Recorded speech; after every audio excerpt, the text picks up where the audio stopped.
Senyora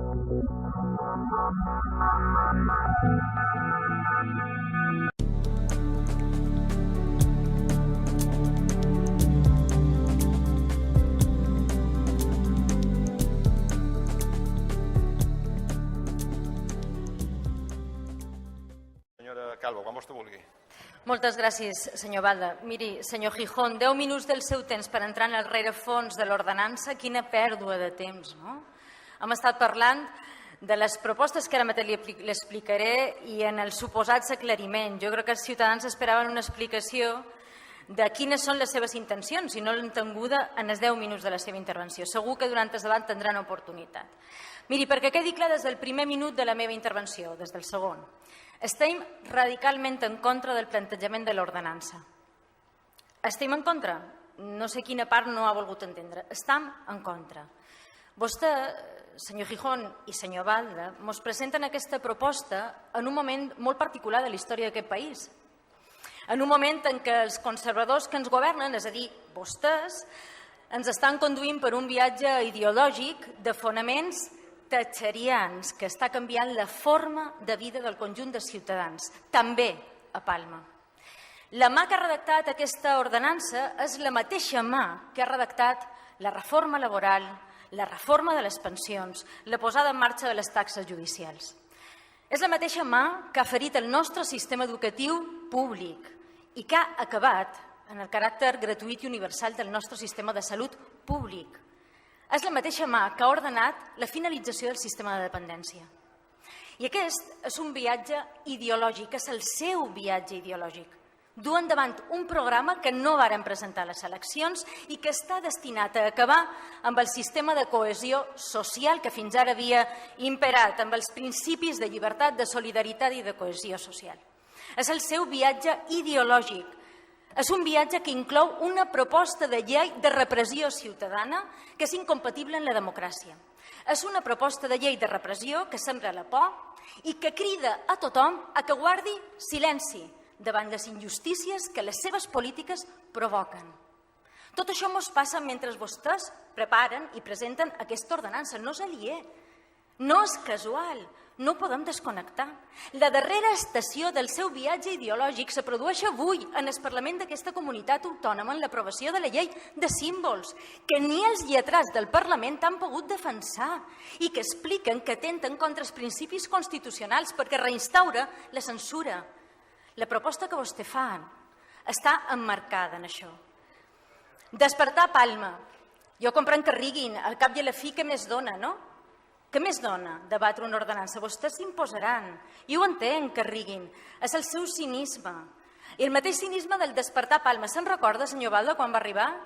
Era per despertar-nos. Ja ens agradaria que ens despertàs d'aquest malsomni ideològic. El problema és que vostè és un guia més en aquest viatge ideològic.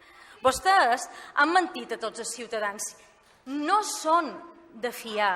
I ens demanen que fiem un text que és ambigu, que se presenten multitud d'interpretacions possibles, que tenim problemes de convivència i se'ns dubta, que tenim problemes a la platja de Palma que hem de resoldre, se'ns dubta, els resolguin, posin ordre. Per exemple, posin ordre dins la policia local i assumeixin les responsabilitats, també polítiques, de tot el que ens està passant. Però no ens facin pagar als ciutadans de Palma per la problemàtica concreta d'un indret amb una ordenança d'aquestes característiques. En les esmenes que hem presentat des del grup municipal socialista, senyor Gijón i senyor Balda, perquè quedi clar, hem optat per intentar frenar una part del seu despropòsit.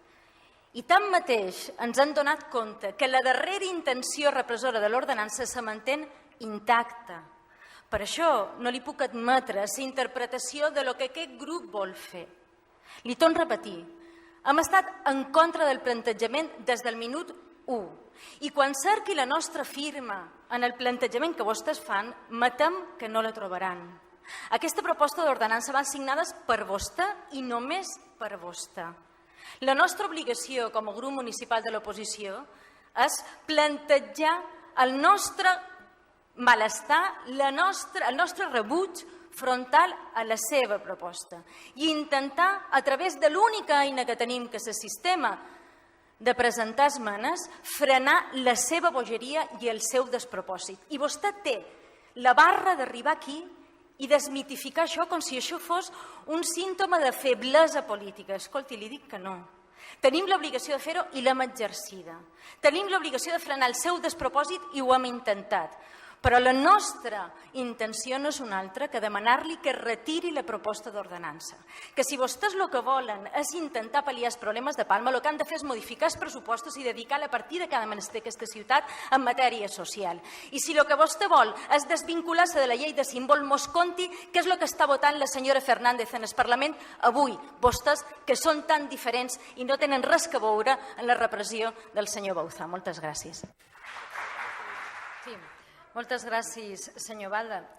Senyor Gijón, no sé jo si la seva intervenció respon a aquest esperit de convivència, civisme i de més calampes a plantejar-nos aquesta proposta. M'ha generat més dubtes. Si abans ja en tenien quan vàrem demanar la retirada, després d'escoltar-lo, ara ja encara tenim més dubtes de que això pugui significar cap millora la seva proposta en termes de convivència a la ciutat de Palma. Miri, a nivell anecdòtic, li cont, perquè segurament vostè ho ha vist, que li han dit els ciutadans de Palma, al seu representant o al seu màxim responsable del Partit Popular de Palma, de les queixes, és el que ens conten vostès com a partit. Els ciutadans se queixen al Partit Popular de que els excrements de cans i els contenidors de fems són les seves principals preocupacions. Curiós, cap de les dues qüestions s'aborden en aquesta ordenança. Potser és una qüestió que vostès mateixos podran esmenar, però no deixa de cridar-nos l'atenció. Miri, senyor Gijón, li deman de veres. Jo penso que vostès s'equivoquen amb el plantejament de l'ordenança i tenim dret a pensar-ho. Però li deman de veres que lo del trile polític ho abandonin.